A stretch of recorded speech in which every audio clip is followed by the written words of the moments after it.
Marriage is scary. Bayangin, lu udah nggak bisa nongkrong gara-gara harus jaga rumah, jaga anak, sedang suami kita masih bebas nongkrong, alasannya bosen di rumah terus. Ini jadi perempuan nih yang tadinya bebas gitu ya. Tadinya dia bisa nongkrong di kafe sama teman-temannya, kemudian setelah nikah dia harus menjaga anaknya, harus jaga rumahnya gitu. Sementara suaminya bersenang-senang dan dia merasa nggak terima nih, nggak adil nih gitu. Gimana tuh? Ya Masya Allah, justru nongkrong sama suami justru itu lebih indah ya Mbak Ade. Assalamualaikum Umu Maryam. Waalaikumsalam warahmatullahi wabarakatuh. Alhamdulillah sehat Mbak Ade. Habis liburan ya, Masya Allah. Kita beraktivitas kembali nih Iya, bismillah. Iya, saya boleh nanya nggak? Maryam udah berapa lama nih menikah sama Abi Maryam? Tapi kayaknya laman Mbak Ade deh. Oh gitu, iya sih. Kalau dilihat dari usianya ya. Anak saya lahir tahun 2006. Oke. Saya nikah 2005, berapa tuh? Berarti 20 tahun yang lalu. Masya Allah ya, Alhamdulillah. Ya. Beda dikit lah sama saya, nggak sampai 10 tahun bedanya. Tak terasa ya. Benar Dulu saya begitu lulus kuliah menikah mungkin kalau di teman-teman yang seumuran saya waktu itu menikah di usia 24 tahun tuh ya biasa aja gitu. Ada yang bilang muda ya gitu. Muda tuh karena dia baru lulus kuliah banget udah nikah kayak gitu ya. Betul. Tapi ada juga yang ya rata-rata segitu gitu. Tapi di daerah pedesaan gitu atau di daerah-daerah yang di kota kecil gitu rata-rata waktu itu anak-anak tuh menikah di usia 20 tahunan. Nah, iya. Semangat sekarang, ya. Kayaknya zaman saya juga, saya itu pas boomingnya buku Kupinang Engkau dengan Hamdalah itu. Masya Allah. Itu usia saya umur 22 kayaknya. Nah waktu itu saya pingin segera dipinang, tapi belum ada. Sampai akhirnya ketemu sama Abi Maryam di umur 26. Negara lain ya. Masya Allah. Nah sekarang setelah 20 tahun lebih berlalu gitu ya, fenomena yang terjadi sekarang saya lihat di media sosial ini, kalau buat saya sih agak serem gitu, karena banyak orang yang mengatakan bahwa marriage is scary gitu. Iya, takut gitu, ketakutan ya. Iya, katanya kalau pengen bahagia nggak usah nikah, gitu. Oh gitu. Sampai ada yang komentar seperti itu ya? Ada, karena mungkin banyak terjadi bahwa pernikahan yang gagal gitu ya. Apakah karena salah memilih pasangan atau mungkin waktunya yang tidak tepat atau seperti apa gitu. Jadi sebenarnya gimana ya menyikapi ini kalau ditinjau dari sisi agama gitu, karena semakin kesini ini yang saya rasakan gitu ya, ketika umur semakin bertambah kita kan concern kita terhadap agama kan semakin besar gitu ya, sehingga segala sesuatu yang keputusan yang kita ambil di dalam hidup tuh ya berdasarkan pada aturan yang ada di dalam agama kita gitu. Betul. Ketika melihat fenomena seperti ini rasanya agak ngeri gitu loh. Betul. Gimana di sisi lain mungkin kita ini generasi apa? Gen apa namanya? Generasi apa tuh? Kalau kita sih gen entah berantah. Artinya kita dulu gen lama merupakan ini ya, pernikahan itu cita-cita. Ya. Bahkan sekarang yang Gen Z sih yang lagi di usia-usia itu gitu, yang sedang mengkampanyekan hal itu sih Gen Z gitu, bukan generasi kita, bukan milenial dan ke bawah Gen X gitu bukan. Betul, Masya Allah betul sekali ya Mbak Ade. Bahkan kalau dulu mungkin 10 tahun yang lalu ya Mbak Ade ya, awal-awal saya menikah itu kita ini sibuk nikahkan orang. Menikahkan orang? Iya, maksudnya jadi mak comblang gitu. Oh iya. Seperti itu. 10 tahun yang jodoh lalu buat teman-teman kita gitu ya. Tapi kalau yang sekarang sibuk pertama ngurusin yang mau cerai. Bagaimana biar mereka bersatu lagi, bagaimana mereka biar damai lagi, dan bagaimana bisa menghadapi konflik rumah tangga ini ya dengan baik, kemudian mengambil pelajaran. Sekarang nih seperti itu Mbak Ade. Maksudnya Ummu Maryamnya ya? Iya. Mungkin karena kapasitas Ummu Maryam juga sebagai pengajar juga Iya, betul, gitu kan. betul. Jadi banyak jamaah yang merasa membutuhkan Iya, masukan, betul, nasihat betul. gitu ya. Dan Masya Allah ya, seharusnya pernikahan itu hal yang betul, seperti dahulu kita memang nanti-nantikan itu. Pasti kalau kita ditanya udah selesai sekolah, pasti ditanya udah nikah belum? Udah gitu. nikah belum? Ntar udah Pasti punya anak belum? pertanyaan kan seperti itu. Iya. Dan menjadi satu beban di keluarga kalau kita belum menikah ya. Dan itu bukan suatu adat ataupun memang kebiasaan di suatu daerah. Itu merupakan ajaran dari Rasulullah SAW. As-sunnatu an-nikahu sunnatun. An-nikahu sunnat. Nikah adalah Nikah itu sunnah gitu. Faman rogiba an sunnati falaysa minni, bahkan begitu kata Rasulullah. Barang siapa yang membenci nikah, tidak suka nikah, maka dia bukan dari golonganku. Sampai segitunya ya. Dan Masya Allah, lagi-lagi kesalahan bukan pada nikahnya. Allah sendiri kan menjelaskan dalam surat Ar-Rum ya. Masya Allah itu surat yang masyhur, Ar-Rum ayat 21. A'udzubillahi samil alim minasyaitonir rajim wa min ayatihi an khalaqalakum min anfusikum azwaja litaskunu ilaiha wa ja'ala bainakum mawaddatan wa rahmah. Dan di antara tanda-tanda kekuasaan Allah, Allah jadikan dari kalian wahai laki-laki pasangan. Nih, pasangan untuk apa? Litaskunu ilaiha, agar kalian sakinah. Apa itu sakinah? Tenang. Agar kalian tenang, tentram, damai. Masya Allah bagaimana ketika awal mula dulu bapak kita Nabi Adam alaihissalam diciptakan oleh Allah Subhanahu Wa Taala sendiri dengan kun fayakun. Kemudian Allah hadirkan Hawa. Kemudian ketika Adam bertanya, siapa engkau? Aku adalah ketenanganmu. Itu kata Hawa. Masya Allah. Aku adalah ketenanganmu. Jadi pernikahan itu adalah ketenangan, ketentraman, kebahagiaan, kedamaian. Dan itu merupakan tanda-tanda kekuasaan Allah. Kita dari pribadi yang berbeda. Mungkin saya dulu tidak kenal ya sama abinya Maryam, bahkan 2 minggu aja Mbak Ade, yang biasa gitu. kita sebut ta'aruf ya. Juga ya.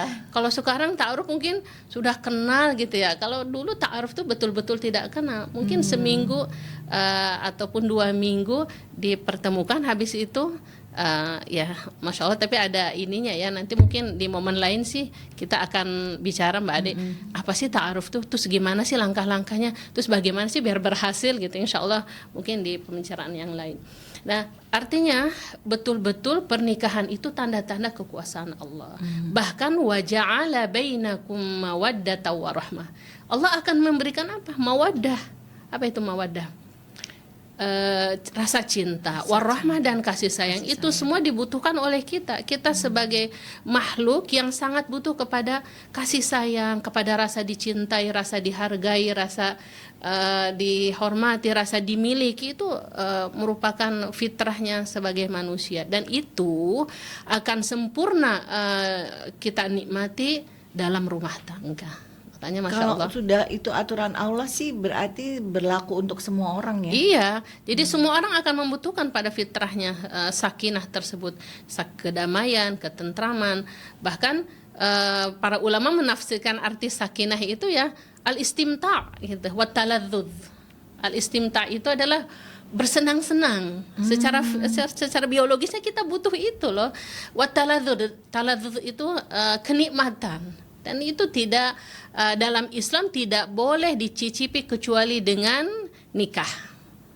Tidak boleh kita nikmati kecuali dengan cara yang halal yang ditentukan oleh Allah Subhanahu Wa Taala, itu lewat pernikahan gitu. Iya. Kalau hati-hati mungkin nanti kenapa banyak permasalahan dalam masalah pernikahan? Bisa jadi mengambil kenikmatan tersebut bukan dengan cara menikah. Maka bila seseorang mengambil kenikmatan dengan cara yang tidak diridhoi oleh Allah, maka kenikmatan yang halal Allah akan cabut kenikmatannya. Ya billah min dzalik. Nah, seperti itu Mbak Ade, artinya pernikahan itu pada awalnya atau pada dasarnya adalah sunnah Rasulullah, dan itu merupakan tanda-tanda kekuasaan Allah. Nah, Sekarang banyak kok jadi menikah tuh mengerikan gitu ya. Nah ini kenapa gitu? Nah ini yang harus harus dipermasalahkan itu bukan pernikahannya seperti itu. Fenomena yang terjadi, kalau mungkin dulu ya yang sering kita dengar gitu ya, adanya KDRT seperti itu. KDRT ya, berarti ini yang dilakukan oleh laki-laki atau perempuan? Bisa ya? laki-laki bisa perempuan, karena Begitu ya. KDRT juga bisa dilakukan oleh perempuan.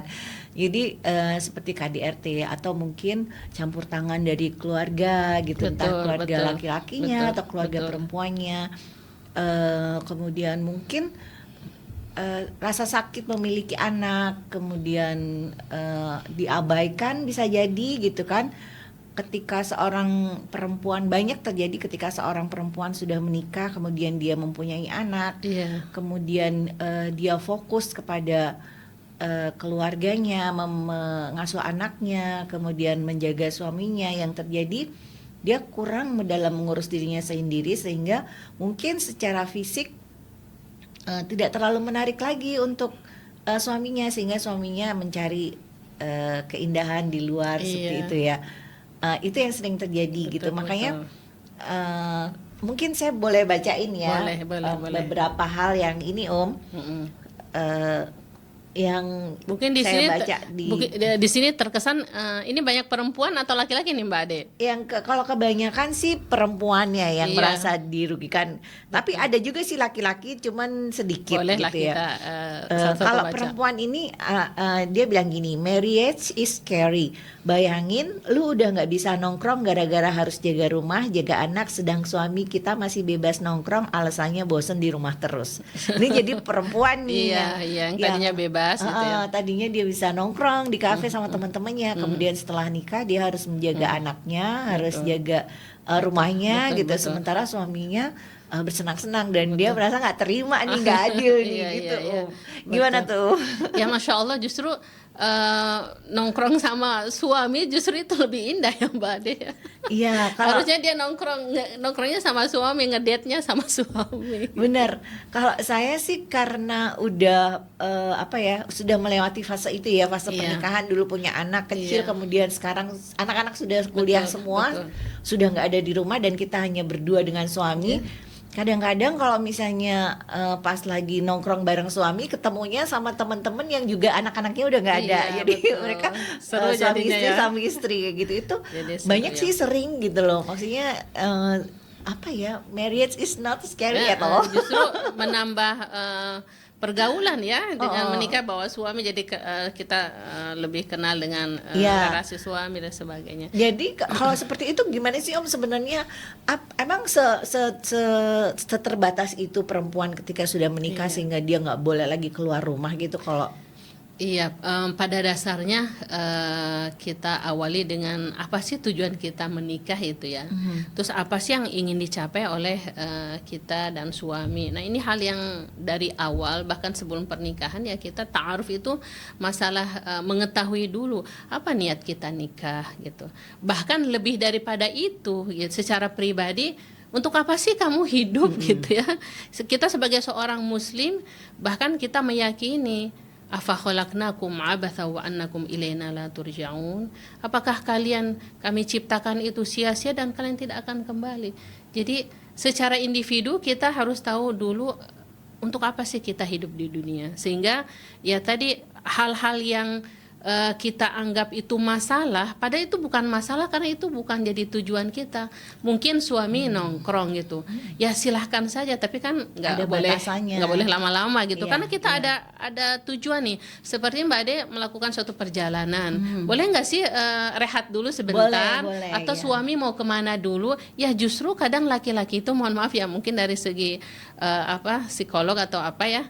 Laki-laki itu kadang butuh sendiri gitu ya, dia butuh menyendiri untuk kembali ke tengah-tengah kita dalam keadaan dia bertanggung jawab dengan energi yang dengan baru. energi yang baru, dan dia siap menjadi sandaran kita gitu, yang Jadi memang punya sebenarnya tanggung jawab. masalahnya di komunikasi ya Om. Nah begitu. Tapi kalau misalnya dipandang dari sisi agama gitu ya, sebenarnya nggak ada masalah juga kan Om, misalnya kayak seorang laki-laki mengajak istrinya kayak mungkin nongkrong di kafe, bukan nongkrong ya, maksudnya apa ya, break gitu dari Ya bahkan rutinitas iya, masya Allah sehari-hari, itu terus itu makan harus di jadi luar. agenda itu harus jadi Boleh ya agenda. itu ya, Ya boleh dalam Islam dilakukan. kan sering kita dengar ya pacaran itu setelah nikah kan. Hmm. Jadi intinya kenapa itu jadi masalah? Ya karena masing-masing tidak tahu hak dan kewajibannya itu. Berarti sebenarnya belajar menjadi istri dan belajar menjadi suami itu harus dilakukan sebelum menikah dong. Betul, betul. Bahkan masya Allah ya, pernikahan itu kan tadi akan mendatangkan mawaddah warahmah, bahkan sakinah. Bahkan diharapkan dari pernikahan ini apa? Sebagaimana orang-orang beriman berdoa dalam surat Al-Furqan ayat 74, Rabbana hablana min azwajina wa dzurriyyatina qurrata ayun waj'alna lil muttaqina imama. Ya Allah, anugerahkanlah kepadaku pasangan hidup dan keturunan-keturunan yang menyenangkan hati, dan jadikanlah kami pemimpin bagi orang-orang yang bertakwa. Dari hasil pernikahan ini Allah berikan kepada kita sesuatu yang menyenangkan hati kita, menyenangkan pandangan kita. Bahkan dari pernikahan ini justru menyumbangkan sesuatu yang sangat besar manfaat bagi masyarakat luas, bahkan bagi umat Rasulullah SAW. Waj'alna lil muttaqina imama. Jadi intinya adalah masing-masing dari suami maupun istri tahu hak dan kewajibannya. Boleh mungkin Mbak Ade bacakan surat An-Nisa, terjemah surat An-Nisa ayat 34 ya. Disitulah hakikat atau intisari dan kesimpulan bagaimana Allah Subhanahu wa taala ini membimbing hamba-hambanya agar segala aturannya berupa di sini pernikahan itu menjadi sesuatu yang menyenangkan hati, bukan tadi scary gitu ya, tapi happy gitu. Bismillahirrahmanirrahim. Laki-laki, suami adalah penanggung jawab atas para perempuan, istri, karena Allah telah melebihkan sebagian mereka laki-laki atas sebagian yang lain perempuan. Dan karena mereka laki-laki telah menafkahkan sebagian dari hartanya. Perempuan-perempuan soleh adalah mereka yang taat kepada Allah dan menjaga diri ketika suaminya tidak ada, karena Allah telah menjaga mereka. Masya Allah, ini kesimpulan bagaimana kita berumah tangga. Jadi masing-masing ada aturan. Namanya pernikahan kita menggabungkan dua orang yang berbeda ya. Mbak Ade nikah umur berapa? 24, Suami 25. bayangkan masing-masing backgroundnya itu mungkin berbeda, cara didik, cara pandangan, cara apa itu kemudian disatukan setelah masing-masing Mbak Ade 20 tahun sendiri, suami 25 tahun sendiri, kemudian disatukan, pasti ada perbedaan nggak? Betul. Pasti ada hal-hal yang mungkin tidak sama kan dalam cara pandang, ngambil keputusan. Cara orang tua kami mendidik juga Iya, beda. betul. Cara berkomunikasi, tapi tadi bila kita pakai aturan Allah. Apa yang pertama, posisikan suami sebagai qawwamah di sini. Apa itu qawwamah? Jadi qawwamah ini para ulama menafsirkan yang pertama adalah melindungi. Oke. Jadi fitrahnya laki-laki memang Melindungi. Jadi misalnya laki-laki keluar, tapi dia dalam keluarnya tadi untuk dia refreshing dulu, nanti dia harus memberikan rasa aman. Apa yang dirasakan oleh istri, berupa apa istri? Penat ya, mungkin ngurus anak, masak, ngurus rumah, kayaknya nggak ada berhentinya Mbak itu, dari tidur ke tidur lagi. Nah, maka si suami bagaimana istri ini tetap dia sebagai fungsinya yang memang mendidik anak-anak kan, al-ummu madrasatul ula, ibu adalah sekolah pertama gitu ya. Bagaimana melindungi istri agar dia tetap dalam tanda kutip waras gitu, agar tetap dia menyenangkan, agar tetap dia memberikan energi positif bagi anak-anaknya. Nah, ini yang harus menjadi visi misi dari seorang suami. Nah. Jadi qawwamah itu pertama melindungi. Yang kedua mengurus. Jadi ternyata suami harus ngurus istri. Nah, ini Om, ada yang bilang marriage is scary. Gimana kalau nikah beli skincare, make up, baju, treatment, healing, beli makan buat diri sendiri dianggap boros. Bahkan kita nggak bisa mengatur keuangan dan badan menjadi tidak itu terawat. Suaminya tidak paham arti qawwamah. Jadi sebenarnya betul sekali. Sekarang tanggung jawabnya menjadi beralih ke suami ya. Iya, jadi suami itu arti qawwamah apa pertama tadi? melindungi. Kalau istri-istri dan sebagainya, istri lagi baperan, istri lagi datang bulan, istri lagi kecapean, istri macam-macam lah gitu ya. Kemudian mengurus, kemudian memperbaiki. Masya Allah, itulah makna qawamah yang Allah berikan kepada seorang laki-laki, dan Allah berikan itu. Kemudian di situ qawamah itu kan bima faddalallah ba'dukum ala ba'di wa bima anfaqu, karena Allah berikan kelebihan kepada suami. Nah, sebagai istri kita harus yakin bahwa suami kita memiliki itu. Maka berikan kesempatan suami untuk belajar. Kalau suami mungkin tidak tahu fitrahnya sebagai qawamah, mari kita sama-sama ngobrol, ajak diskusi, dan gali potensi dalam diri itu yang Allah berikan kepadanya. Nah, kalau ini sebenarnya kalau misalnya kita nih sebagai orang, kan kita udah jadi orang tua nih, mungkin sebentar lagi anak-anak kita menikah. Iya. Kita masih boleh nggak sih ngasih nasihat buat anak-anak kita yang sudah menikah gitu? Iya. Pada dasarnya nasihat itu kan harus ya, bahkan watawasau bil haq, saling menasihati dalam kebaikan, saling menasihati dalam kesabaran. Bahkan dalam satu hadis, ad-dinu nasihah, agama itu intinya adalah nasihat, memberikan kebaikan, menunjukkan kebaikan. Tapi ada batasan-batasan. Kapan maksudnya nasihat ini hanya kita menyampaikan, sedangkan keputusan dan cara dia memahami nasihat, menjalin nasihat itu biarkan gitu, biarkan. Mungkin dalam rumah tangga akan ada namanya air mata gitu, rasa sakit, rasa kecewa, biarkan mereka mencicipi kecewa itu. Biarkan sang suami melihat air mata dari istri itu, biarkan, nanti kan hari-hari itu akan jadi pembelajaran. Jadi proses mungkin kita sebagai orang tua yang harus kita hargai dari anak-anak kita yang baru mulai menikah ya, ibarat ngeblender gitu, apa tuh awalnya mungkin masih kasar atau apa, tapi lama kelamaan kan akan menjadi satu cita rasa yang luar biasa, menyatu, dari jus gitu. Jadi menyatu, dari segelas jus gitu ya Mbak Ade, mungkin macam-macam. Nah, sebagai orang tua kita harus memberikan kepercayaan kepada anak-anak kita mampu, ibarat belajar jalan mereka ya.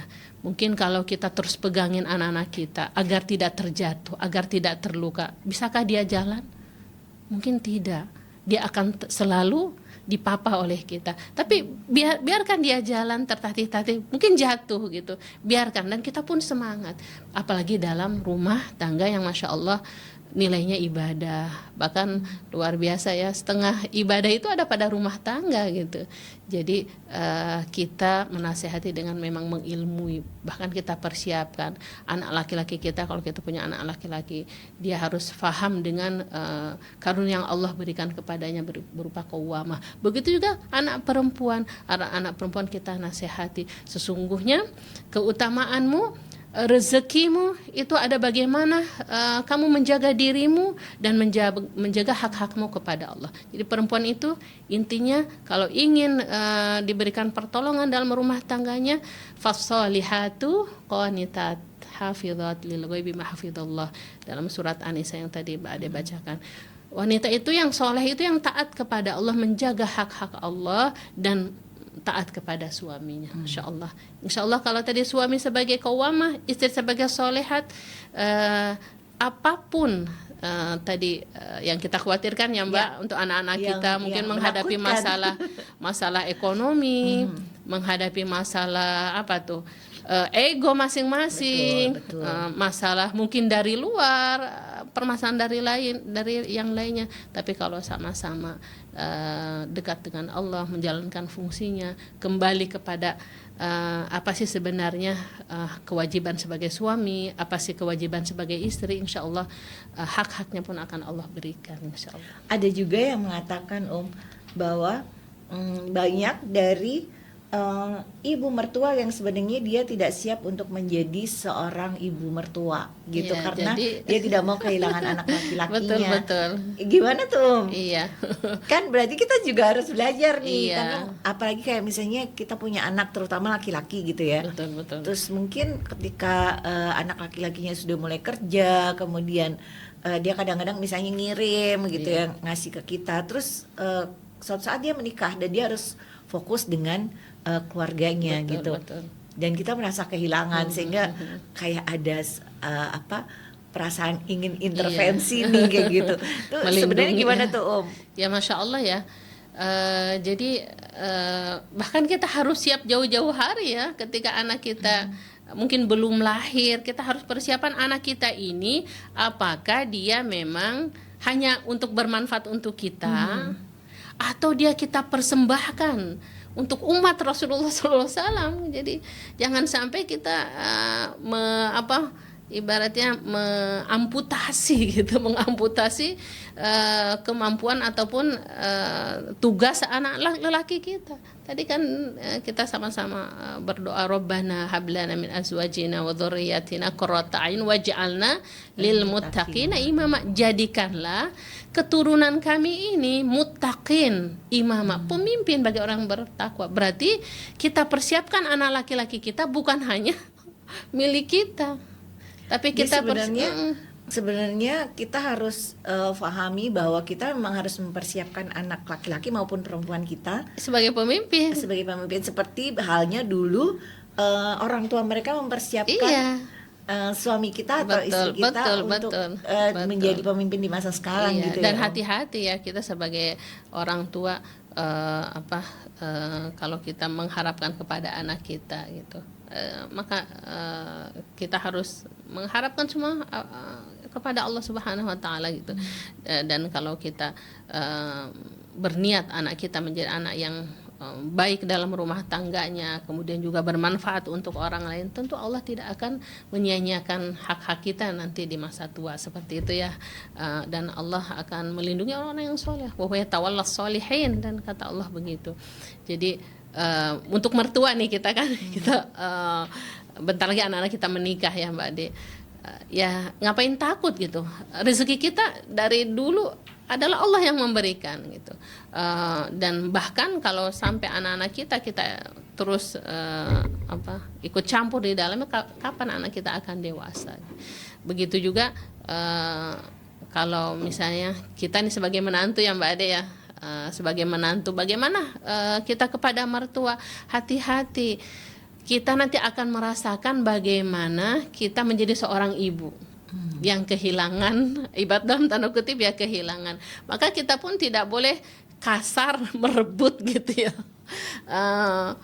suami dari ibunya. Bahkan mungkin kita bisa menjadi wasilah agar si anak ini menjadi orang yang taat kepada ibunya.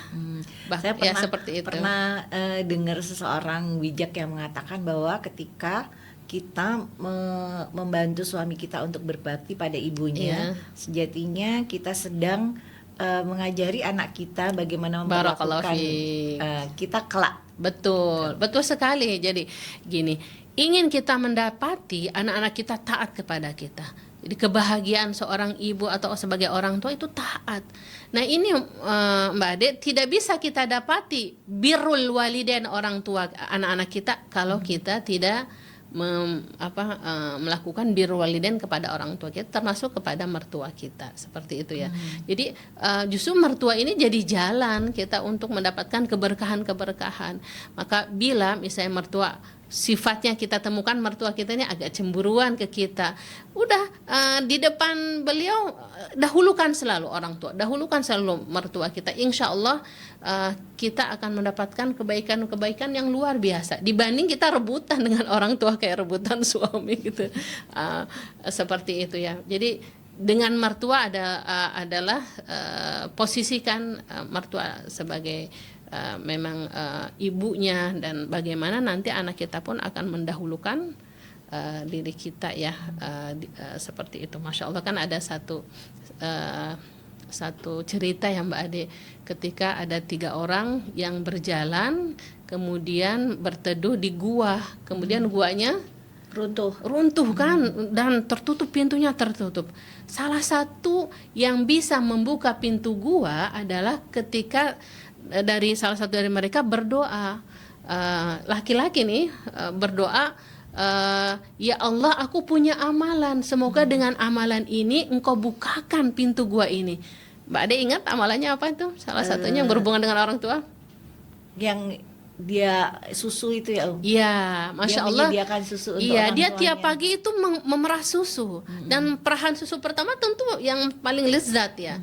Ini anak istrinya ini sudah membutuhkan, bahkan anaknya sudah nangis-nangis, tapi dia berikan pemahaman kepada anaknya, ini kita hadiahkan untuk orang tua kita dulu. Ini ibu bapaknya dari laki-laki tersebut. Seorang istri harus paham posisi suami kepada mertua itu adalah kunci-kunci kebaikan, kunci-kunci rezeki, kunci-kunci sakinah mawaddah warahmah. Ada lagi Masya yang Allah. bilang bahwa sejak menikah dunianya menjadi gelap karena dia bukan hanya harus melayani suaminya tapi juga menjadi pembantu buat mertuanya. Gimana ini? Sementara dia nggak bisa pergi kemana-mana Betul. karena dia sudah terikat dalam pernikahan. Gimana Iya. tuh, Om? Ya, Masya Allah ya. Ya tadi bukan menikahnya yang harus ditakuti, tapi ini orang yang harus belajar lagi.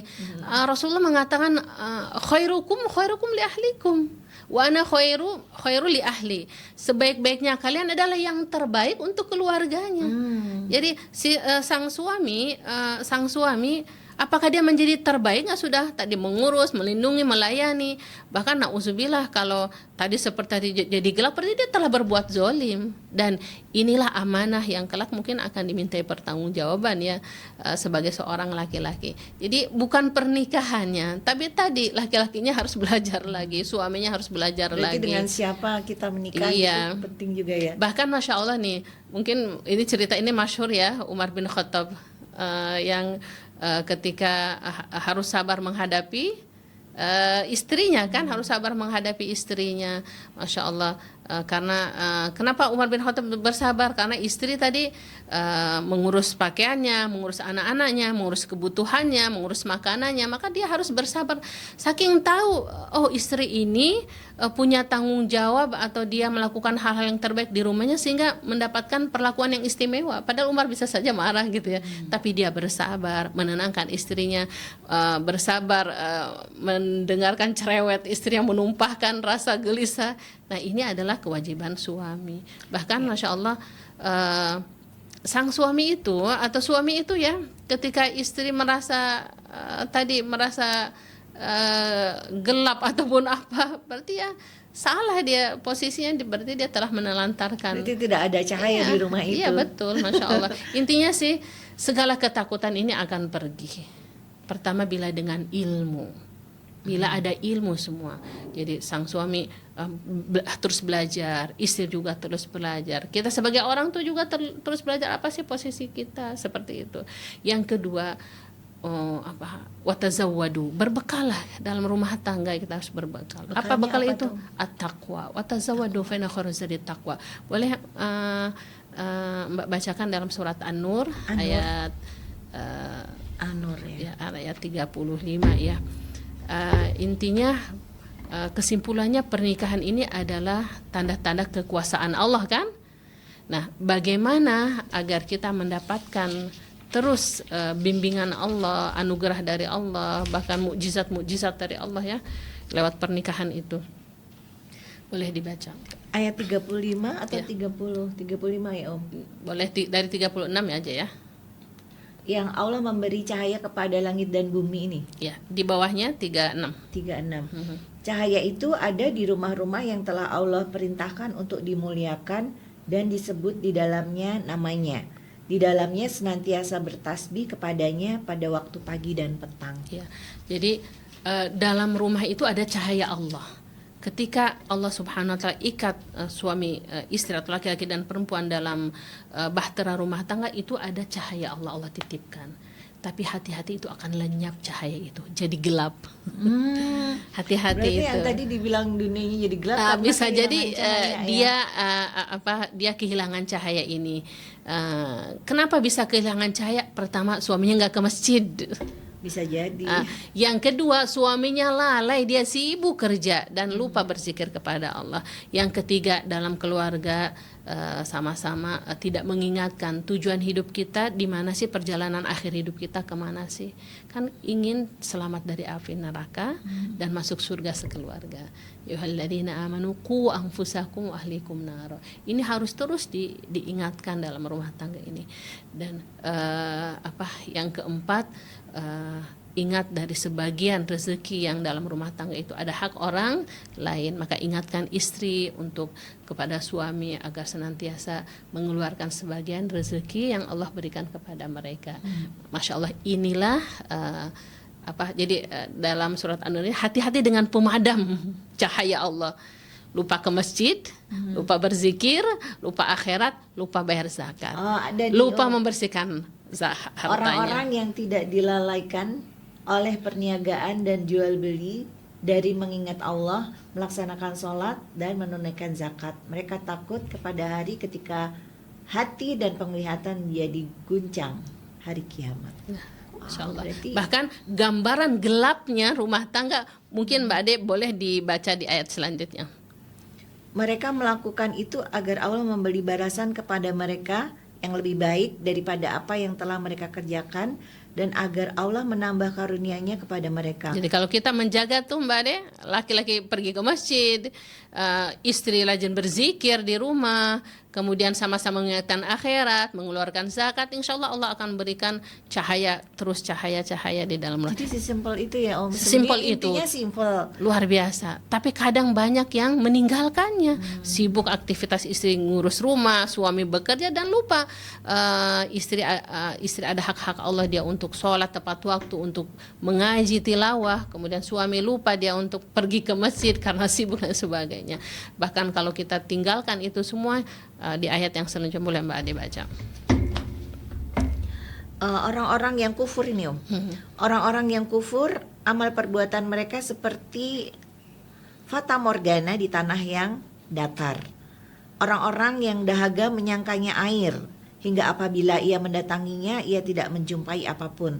Sebaliknya, ia mendapati ketetapan Allah baginya di sana, lalu dia memberikan kepadanya perhitungan amal-amal dengan sempurna. Allah sangat cepat perhitungan. Satu lagi. Atau amal perbuatan orang-orang yang kufur itu seperti gelap gulita di lautan yang dalam, yang diliputi oleh gelombang demi gelombang, yang di atasnya ada awan gelap. Itulah gelap gulita yang berlapis-lapis. Apabila dia mengeluarkan tangannya, ia benar-benar tidak dapat melihatnya. Siapa yang tidak diberi cahaya petunjuk oleh Allah, maka dia tidak mempunyai cahaya sedikit. Scary ya. Betul-betul. Jadi ibarat seorang mengeluarkan tangannya dari lautan yang gelap, tapi lagi dalam keadaan ombak, di luar juga gelap, awan pun hitam, dia tidak bisa lihat. Itulah keadaan orang yang jauh dari Allah. Rumah tangga yang seharusnya menyenangkan hati, penuh dengan cahaya, penuh dengan sakinah, mawaddah, warahmah, itu hilang karena tidak menjaga cahaya Allah. Jadi kuncinya di sini sih Om. Simple. Marriage Masya Allah. is not scary at all. Masya Allah. Selama kita tahu bagaimana kita menjalaninya. Masya Allah. Ilmu, kemudian hak-hak kita kepada Allah, hak-hak kita kepada diri sendiri, hak-hak kewajiban-kewajiban kita kepada Allah, kewajiban kita kepada pasangan. Masya Allah, Allah akan anugerahkan. Rabbana hablana min azwajina wa dzurriyyatina qurrata a'yun waj'alna lil muttaqina imama. Masya Allah. Intinya tadi itu ya Om. Betul. Taat, betul. kemudian selalu berzikir, Betul. sholat, Iya. membayar zakat. Betul. Sesimpel itu. Sesimpel Om. itu. Hidupnya simpel. Jadi Allah tuh memberikan syariat kepada kita, la yukallifullahu nafsan illa usaha. Allah tidak akan membebani, tapi jadi beban karena dia salah jalan, karena nggak pakai aturan gitu. Nggak tahu ilmunya Masya juga. Allah, Masya Allah. Masya Allah, terima kasih Om. Sama-sama, gimana semoga nih? bermanfaat. Jadi ternyata sebenarnya pernikahan itu sama sekali tidak menakutkan. Bahkan Mbak Ade, saya kalau habis lulus SMA tuh saya pingin cepet nikah. Masya Allah. Masya Allah, teman-teman tuh ya, di zaman saya tuh pas ada buku Kupinang Kau dengan Hamdalah itu ya, lulus SMA tuh pada pingin cepet nikah. Tapi kan kita harus belajar ilmunya dulu ya. Jadi intinya jangan sampai kita berhenti menuntut ilmu. Apalagi kalau sudah nanti punya menantu, itu ada lagi ilmunya tuh. Atau punya cucu, ada lagi nanti Nanti kita ilmunya. bahas ya. Baik, Tapi insya Allah. intinya sih kalau kita pengen punya suami atau istri yang Iya. paham agama, carilah di tempat majelis ilmu ya. Betul. Jangan nyari di tempat yang jauh dari agama. Syukron. Baik, Jazakillah khair. Afwan. Mudah-mudahan banyak orang yang bisa mengambil Insya Allah, hikmah. insya Allah. Assalamualaikum. Waalaikumsalam warahmatullahi wabarakatuh.